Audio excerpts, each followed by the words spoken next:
नमस्कार. Icon steel प्रस्तुत built icon या उपक्रमात आज आपण आहोत नाशिक जिल्ह्याच्या मालेगावमध्ये आणि आपल्यासोबत आहेत सिव्हिल इंजिनियर शुभम धुळकर. शुभमजी नमस्कार. आपलं स्वागत आहे या बिल्ट आयकॉन उपक्रमामध्ये. आपला जीवन प्रवास जाणून घ्यायला आवडेल. तुम्ही शिक्षण कोणतं घेतलं, कुठल्या शाळेमध्ये होतात, कोणत्या कॉलेजमध्ये होतात? ॲक्च्युली बेसिक शिक्षण जे आहे ते मी मालेगावातच काकाणी स्कूल हायस्कूल आहे तिथे 10वीपर्यंत शिकलो. त्यानंतर मी मालेगावातच KBH पॉलिटेक्निक म्हणून डिप्लोमा कॉलेज आहे तिथे डिप्लोमा कंप्लीट केल्यानंतर नाशिकला संदीप फाउंडेशन येथे इंजिनिअरिंग पूर्ण केले. सर, या सिव्हिल लाईनमध्ये यावं असं तुम्ही स्वप्न कधी बघितलं आणि त्याची प्रेरणा काय होती तुमची? ॲक्च्युली जेव्हा मी एज्युकेशन घेत होतो 10वी वगैरे म्हणजे बेसिक शिक्षण घेत असताना नेहमी पुणे मुंबईकडे जात असायचो. तिकडे आमचे काका वगैरे असतात त्याच्यामुळे तिकडे मोठ्या मोठ्या बिल्डिंग्स असतात.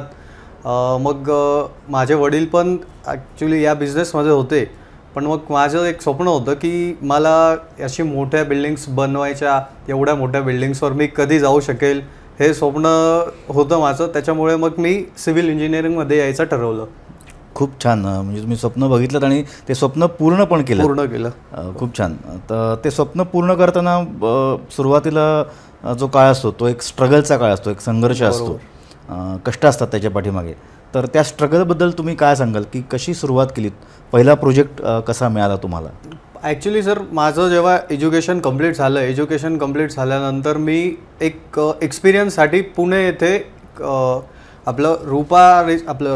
पुणे येथे कुठली भूमी ओलियम म्हणून एक साईट होती रावेतला, तिथे सुपरविजनचं काम करत होतो.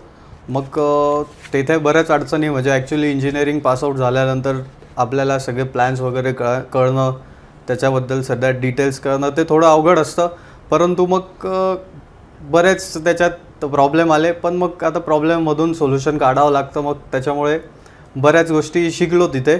आणि मग त्याच्यानंतर लगेचच आपल्या मालेगावात पण बराच रो हाऊसेस वगैरेला स्कोप होता. त्याच्यामुळे मग मालेगावात स्वतःचा बिझनेस स्टार्ट केला.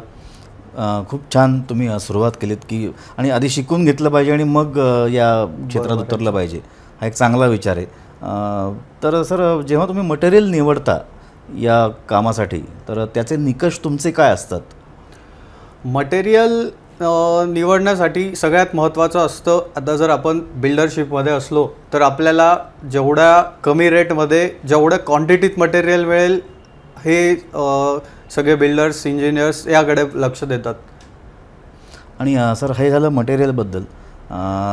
कामगार जे असतात तुमचे ते तर काही कुशल कामगार असतात, काही अकुशल कामगार असतात. म्हणजे ज्यांना आपण अप्रशिक्षित कामगार म्हणू किंवा अनस्किल्ड लेबर्स असं त्यांना आपण इंग्रजीमध्ये म्हणतो. तर त्यांची तुम्ही काळजी कशी घेता? काही धोका निर्माण होऊ नये किंवा काही अपघात होऊ नये तर त्यासाठी तुम्ही प्रिकॉशन्स काय घेता? प्रिकॉशन्स ॲक्च्युली सर आपल्याकडे आता म्हणजे आधी तर हाय राईज बिल्डिंग्सला परमिशन नव्हती. आता ॲक्च्युली मालेगावात 6 ते 7 फ्लोअर्सला परमिशन आलेली आहे. त्याच्यामुळे अजून तर काही 6-7 मजले प्रोजेक्ट केला नाही, 4th फ्लोअरपर्यंत केलेले आहेत. पण मग आम्ही लेबरच्या प्रिकॉशन्ससाठी सेफ्टी नेट्स वगैरे यूज करतो. आणि आता शासनामार्फत ती जी स्कीम चालू आहे बांधकाम कल्याण योजना, त्याच्या अंतर्गत त्यांना ते जॅकेट्स वगैरे हेल्मेट्स वगैरे मिळालेले आहेत, ते यूज करतात साईट्सवर. खूप छान. शुभमजी, आत्तापर्यंत तुम्ही किती प्रोजेक्ट्स हँडल केले आणि कोणकोणत्या कॅटेगरीचं, म्हणजे रेसिडेन्शियल म्हणा, गव्हर्नमेंट म्हणा, गव्हर्नमेंट? ॲक्च्युली सर मी मार्केट कमिटी आहे मालेगावात तिथे जॉब करतो. तिथे मी ड्रेनेज लाईन जे असतात ड्रेनेज लाईनचे काम केलेत. त्याच्यानंतर जे आपले रेसिडेन्शियल प्रोजेक्ट्स आहेत, रेसिडेन्शियल प्रोजेक्ट्समध्ये आत्तापर्यंत एक 15 ते 20 बंगलोज कंप्लीट झाले आणि रो हाऊसेस जवळपास 40 ते 45 रो हाऊस कंप्लीट केलेत. खूप छान तुमचा म्हणजे कामाचा एकंदर आढावा आणि म्हणजे कारभार आहे तुमचा. तर त्याच्यामध्ये एखादा आयकॉनिक प्रोजेक्ट कोणता तुमचा? आयकॉनिक प्रोजेक्ट आत्ताच एक आमचा बंगलोचा प्रोजेक्ट चालू आहे. म्हणजे त्या एरियामध्ये म्हणजे सोयगाव एरिया जो आहे मालेगावात, त्या एरियातला कदाचित तो सगळ्यात छान एक बंगलो असू शकतो असं वाटतं. खूप छान. सर, आता या मालेगावच्या नाशिक जिल्ह्याच्या विकासासाठी तुमचं एक विजन काय आहे किंवा इथे काय काय सुधारणा होणं गरजेचं आहे तुमच्या दृष्टीने? जिल्ह्याच्या विकासासाठी म्हणजे आता तर आम्ही सध्या मालेगावातच आहो आणि भविष्य पण आम्हाला मालेगावातच काढायचं आहे. त्याच्यामुळे आमचं मालेगावात जेवढं जास्त डेव्हलप होईल त्याच्याकडे आमचं लक्ष आहे. जेवढ्या नवीन नवीन टेक्निक्स असतील त्या मालेगावात यायला पाहिजे आणि त्या टेक्निक्स आल्या तर त्या आम्ही इम्प्लिमेंट करून पुढे वाटचाल करू. मग त्या नवीन टेक्निकसाठी म्हणा किंवा नवीन डेव्हलपमेंटसाठी शासनाचा त्याच्यामध्ये काय सहभाग असायला हवा किंवा त्यांच्याकडनं तुम्हाला काय मदत मिळावी अशी तुमची अपेक्षा आहे? आता जसं की आपण पुणे मुंबईकडे बघतो, जे टॉवर्स असतात, क्रेन्स असतात, म्हणजे मालेगावात तर अजून तेवढी परवानगी नाही आहेत फ्लोअर राईजसाठी. जर सपोज मालेगावात तेवढी जास्त परवानगी मिळाली तर क्रेन्स वगैरे जे इक्विपमेंट्स आहेत ॲडिशनल म्हणजे जे आता नवीन टेक्नॉलॉजी आहेत त्या इक्विपमेंट्सवर शासनाने जर काही आपल्याला उपलब्ध करून दिले किंवा ते परचेस करण्यासाठी काही मदत केली तर त्याचा फायदा होऊ शकतो. सर, तुमचा एखादा ड्रीम प्रोजेक्ट कोणता असेल भविष्य काळात, तुम्ही सांगू शकाल? भविष्य काळात ड्रीम प्रोजेक्ट सर आम्हाला एक कमर्शियल प्लस रेसिडेन्शियल प्रोजेक्ट मालेगावात करायचा आहे. बघू आता आम्ही त्याच्यासाठी म्हणजे आम्ही एक 4-5 मित्रांचा ग्रुप आहे. तो ग्रुप विचार करतोय की चांगल्या लोकेशनला एक प्रोजेक्ट करावा. खूप छान आणि नक्कीच तुमचा तो प्रोजेक्ट पूर्ण होईल. सर, थोडंसं वेगळं पण आता तुम्ही मटेरियलबद्दल आपण जरा बोलूयात. आत्तापर्यंत तुम्ही जवळजवळ 50-60 प्रोजेक्ट्स हँडल केलेत. आता त्याच्यामध्ये आयकॉन स्टीलचा वापर तुम्ही कुठल्या प्रोजेक्टवर केलेला आहे? जवळजवळ 60% आयकॉन स्टीलच यूज करतो आहे. म्हणजे आधी मी जवळपास एक मेटारोल करत होतो, श्री ओम कंपनीचं स्टील यूज करत होतो.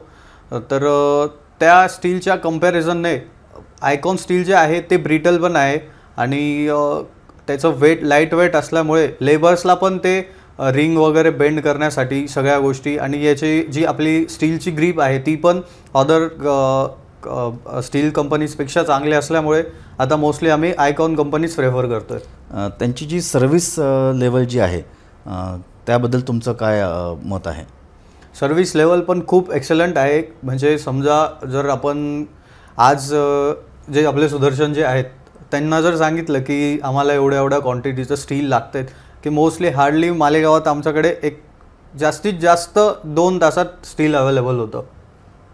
म्हणजे त्यांची अवेलेबिलिटी जी आहे मार्केटची ती पण चांगली आहे दृष्टीने आणि त्याची ड्युरेबिलिटी पण तुम्हाला आत्तापर्यंत चांगला अनुभव आहे त्याचा. सर, जाता आता एक शेवटचा पण महत्त्वाचा प्रश्न आपण म्हणूयात. तुम्ही पण नवीन आहात या क्षेत्रामध्ये, 7-8 वर्षांचा अनुभव आहे, 50-60 प्रोजेक्ट आत्तापर्यंत तुम्ही हँडल केलेले आहेत.